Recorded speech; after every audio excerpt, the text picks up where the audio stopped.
त्यांनी जो निर्णय घेतलेला आहे ती नकली सेना आणि नकली काँग्रेस बरोबर जाण्याचा आहे.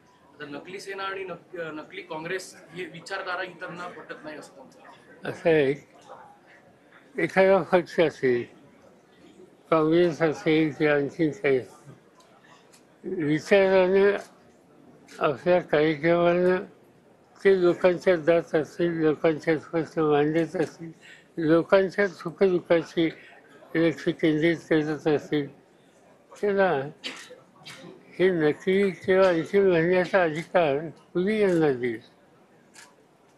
हे प्रधानमंत्री आहेत, त्यांनी तारतम्य काही गोष्टीच्या बाबतीत पाळलं पाहिजे. आणि या नकली वगैरे म्हणणं हे अयोग्य आहे, अशोभनीय आहे.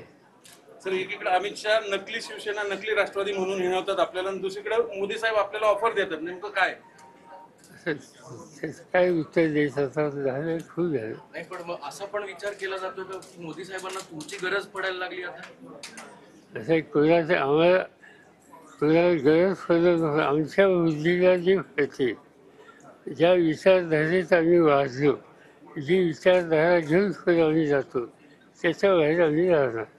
महायुतीमध्ये छगन भुजबळ हे कुठेही प्रचारामध्ये सक्रिय दिसत नाहीये. मराठा विरुद्ध ओबीसी असा वाद भीती वाटते. असं हे मला माहिती नाही कोण प्रचारात जातो इतर पक्षाचा, त्याचं काही टिफान मिळतील. एक मुख्यमंत्री म्हणतायत की पंतप्रधान यांच्यावर कुठलाही डाग नाहीये, ते अतिशय स्वच्छ आहेत असं त्यांचं कौतुक करताना ते असं म्हणतात की त्यांच्यावर कुठलाही डाग नाही. असं ते त्यांचं मत आहे, माझ्याकडे काही दुसरी माहिती नाही. पण मी प्रधानमंत्री त्यांची या सगळ्या निवडणुकीची अलीकडची भाषणं ही सगळी बघितल्याच्या नंतर प्रधानमंत्री पद इथे इन्स्टिट्यूशन, त्या इन्स्टिट्यूशनची प्रतिष्ठा नरेंद्र मोदींनी राखली असं आम्हाला मुळीच वाटत नाही. दुसऱ्या आणि तिसऱ्या टप्प्यामध्ये जर आपण पाहिलं तर तफावत दिसतीये मतदानाच्या आकडेवारीमध्ये. इंडिया आघाडीचे जे नेते ते भेटणार असं बोललं जातं निवडणूक आयोगाला.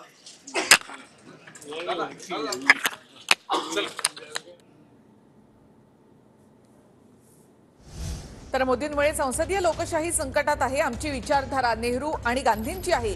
जे देशाच्या हिताचं नाही तिथे आपलं सहकार्य नाही, असं शरद पवार यांनी म्हटलेलं आहे.